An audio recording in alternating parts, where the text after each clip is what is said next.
পাচার করার সময় ৩০ লক্ষ টাকার নেশার ইয়াবা ট্যাবলেট সহ গ্রেপ্তার কুখ্যাত নেশা পাচারকারী রাসেল মিয়া। ত্রিপুরা উত্তর জেলা বাগবাসা থানার পুলিশ নাকা চেকিং পয়েন্টে যানবাহন তল্লাশি চলাকালীন সময়ে একটি বাইক আটক করে, যার নম্বর TR056364।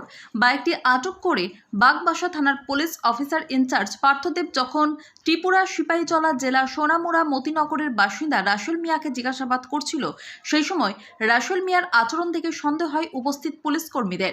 তখন পুলিশ কর্মীরা অভিযুক্ত কুখ্যাত নেশা পাচারকারী রাসেল মিয়ার পিঠে থাকা ব্যাগে তল্লাশি করলে তার ব্যাগ থেকে 2 বান্ডেল 6000 নেশার ইয়াবা ট্যাবলেট উদ্ধার হয়, যেগুলি কালোবাজারে মূল্য আনুমানিক 30 লক্ষ টাকা হবে।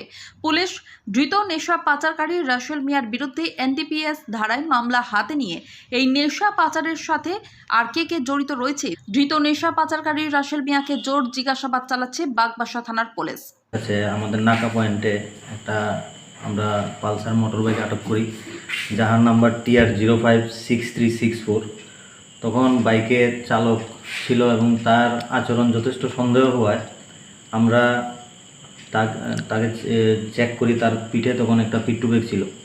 তার পিট্টু ব্যাগ থেকে 3টা বান্ডিলে আমরা মোট 6000 ইয়াবা ট্যাবলেট খুঁজে পাই এবং একটি মোবাইল ফোন তার কাছ থেকে আমরা পাই। মালগুলো কোথা থেকে নিয়ে এসেছিল কিছু জানতে পেরেছেন?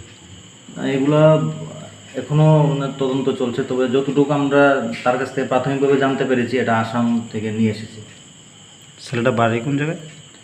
ছেলেটার নাম রাসেল মিয়া, বাড়ি ইদ্রিস মিয়া, বাবার নাম ইদ্রিস মিয়া, বাড়ি সোনামুড়া মতিনগর। ত্রিপুরা থেকে বিক্রম কর্মকারের report, crime press Bengal news.